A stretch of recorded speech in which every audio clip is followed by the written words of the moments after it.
Please excuse any mispronunciations in this story. I mean no disrespect. This story is about Kevin Andrew Collins, who vanished from San Francisco, California on February 10th, 1984. He had just turned 10 years old at the time and should be 49 years old now.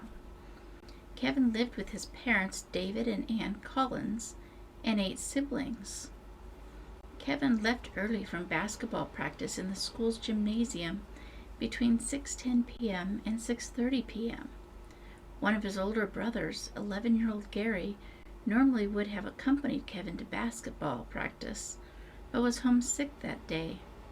Kevin was last seen at approximately 7:55 p.m. at the corner of Oak Street and Masonic Avenue, waiting for the number 43 bus. Witnesses reported seeing him at the bus stop talking to a tall blonde-haired man with a black dog. He was never seen or heard from again. Prior to Amber Alerts, television, news, and print media were the only way to inform the general public of a child's disappearance.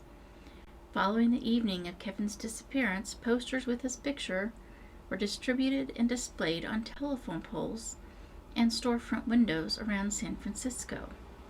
In the days that passed, billboards, milk cartons, and national magazine covers showing Kevin's picture circulated nationwide as the country searched for the boy. The strain of Kevin's disappearance and search for their son eventually led David and Ann Collins to divorce. You can see a missing poster of Kevin in the 1984 film The Terminator, which was filmed and set in California. It can be seen pinned to a board on the left of the screen as Paul Winfield's character is shot during the police station shootout. The poster also appears in the 1984 movie A Nightmare on Elm Street during a scene in a police station.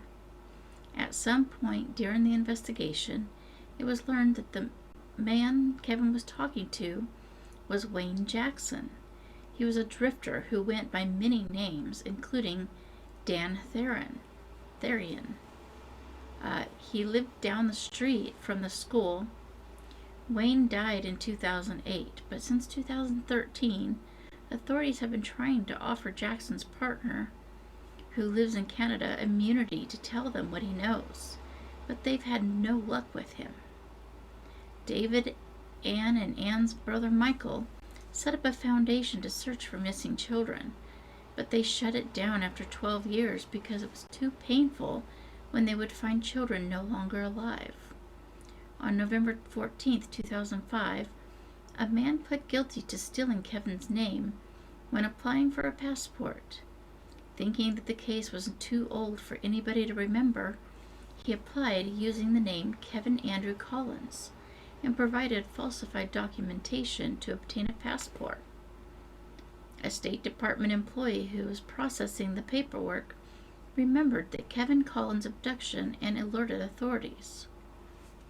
On January 29, 2013, police served a search warrant on a house in the 1100 block of Masonic Avenue. The concrete floor was removed after cadaver dogs indicated the possible presence of remains. It was reported, however, that preliminary reports indicated the remains to be from an animal and not a human. 1 month later, the National Center for Missing and Exploited Children released an age-enhanced image to show what Kevin may look like at 39.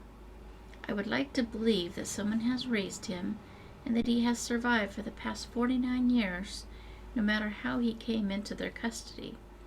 And I hope someday he will be found safe. If anybody has any information or leads in this case, please check out the contact information in the description. Thank you.